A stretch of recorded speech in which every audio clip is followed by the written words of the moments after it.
Queridos alunos, estamos aqui nos reencontrando novamente. Agora vamos iniciar a semana número 2 do nosso PET volume 2.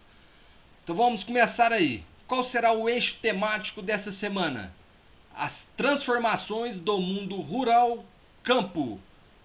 O tema tópico dessa semana: trabalho no campo. As habilidades que vocês vão estar adquirindo aí os conteúdos dessa semana: analisar o sistema de trabalho no campo em países centrais e periféricos. E os conteúdos relacionados são: relações de trabalho no campo, assalariado, temporário, parceria e arrendamento. Temos aí a interdisciplinaridade. O trabalho com a habilidade favorecerá o desenvolvimento das competências específicas da área de ciências humanas na BNCC 2, que pressupõe que o estudante seja capaz de comparar e avaliar a ocupação do espaço, a delimitação de fronteiras e o papel dos agentes, atores sociais responsáveis pelas transformações. Então tá aí a interdisciplinaridade que vocês vão estar adquirindo de acordo com também a BNCC.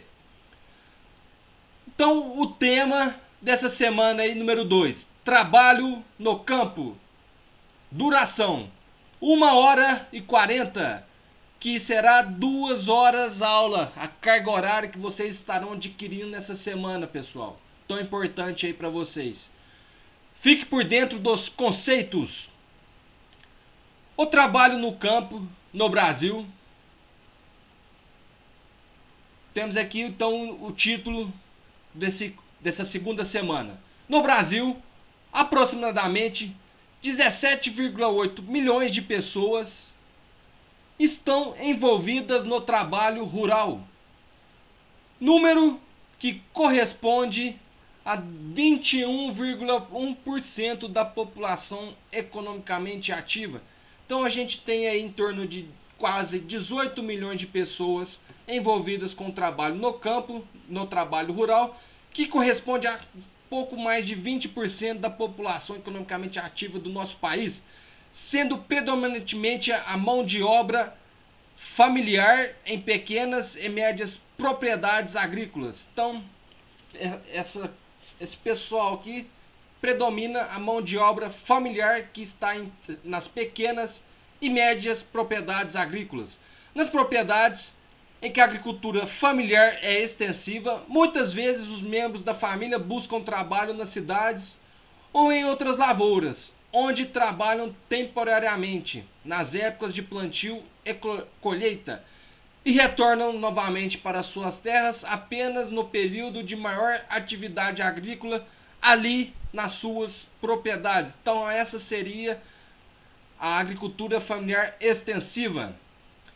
São exemplos desse tipo de agricultura familiar extensiva os sertanejos que migram para o litoral e durante a época das colheitas retornam à propriedade ali familiar, às suas propriedades. Então, o trabalho no campo, pessoal, não se desenvolve de maneira homogênea, havendo diversas formas de relação, as quais são classificadas em. Então, a seguir aqui, a gente vai ver essas diversas formas de relação que a gente tem no campo, no meio rural. Temos aí, como conceito aqui, os poceiros, que tem como definição, que são os trabalhadores rurais que ocupam terras do governo com a finalidade de desenvolver a agropecuária. Então esses são os poceiros. Os parceiros são parcerias fixadas entre o dono de terras e um trabalhador rural. Dessa forma, disponibiliza o espaço agrário, a terra, e o outro a força de trabalho. Ao fim do processo, toda a produção é dividida conforme acordo pré-estabelecido para determinar o percentual que cabe a cada uma das partes aí nessa parceria, né? Os parceiros. Pequenos proprietários são pequenos produtores rurais que atuam em sua terra, geralmente com a mão de obra familiar. A produção gerada na propriedade é destinada ao abastecimento da própria família e o excedente é comercializado no mercado local. Então, as pequenas propriedades têm como definição essas questões aqui, pessoal.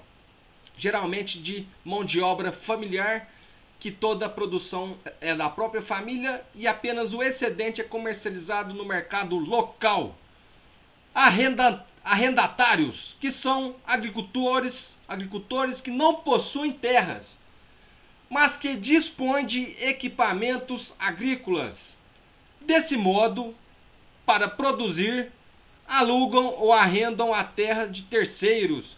O pagamento do aluguel é realizado em moeda corrente ou com parte da produção. Então temos aí os arrendatários, aqueles que não possuem a terra e alugam ou arrendam para estarem produzindo aí. Assalariados permanentes. Então são aqueles que o trabalho com certa estabilidade. Isso quer dizer que o serviço não tem um prazo determinado para terminar, ou seja, esse trabalho é fixo. Em contrapartida, temos então os assalariados temporários, trabalhadores rurais que desempenham atividades por um período determinado. Então aqui, pessoal, então os assalariados temporários têm essas atividades por um período determinado. Essa relação de trabalho pode acontecer por dia, empreitadas, períodos de colheitas. Isso é comum no corte, como por exemplo no corte de cana. Os boias frias trabalham por alguns meses do ano. Então aqui esses trabalhos assalariados aqui, temporários, são aqueles que trabalham por um determinado tempo. Por exemplo, aqui os pessoal do corte da cana, né, que trabalham durante alguns meses, depois retornam aí para as suas regiões aí. E temos também os não remunerados, né, que corresponde ao trabalho realizado muitas vezes pelo grupo familiar, filhos, esposas, etc. Sem que haja o pagamento de salários. Existe outra forma de trabalho não remunerado, que é o trabalho ali, uma forma de trabalho muito triste, que é imperdoável que exista, né, pessoal? Que é o trabalho escravo. Uma prática criminosa e hedionda. Um crime, então, hediondo, que infelizmente ainda ocorre em algumas fazendas, regiões do interior do Brasil. Então é uma prática criminosa o nosso trabalho escravo, como exemplo, um tipo de trabalho ainda não remunerado, além desses dos familiares. Estrutura fundiária corresponde à maneira como as terras são distribuídas no nosso território. Então, estrutura fundiária seria como as terras são distribuídas. Os latifúndios, que são grandes propriedades rurais com aproximadamente 600 hectares. Lembre-se, 1 hectare equivale a 10 mil metros quadrados, pessoal. Então, em 1 hectare, turma, a gente tem 10 mil metros quadrados. É uma grande quantidade de área, né? Então, imagina aí 600 hectares, né? Multiplicam 600 por 10 mil. Então, vocês vão ver que realmente os latifúndios são grandes extensões de áreas de propriedades rurais, né? Temos aí os minifúndios, que são então contrapartidas às pequenas propriedades rurais, com aproximadamente em torno de 3 hectares. Então, multiplicando por 10 mil, apenas 30 mil metros quadrados, né? Então, são aí os nossos minifúndios, as pequenas propriedades. Temos aqui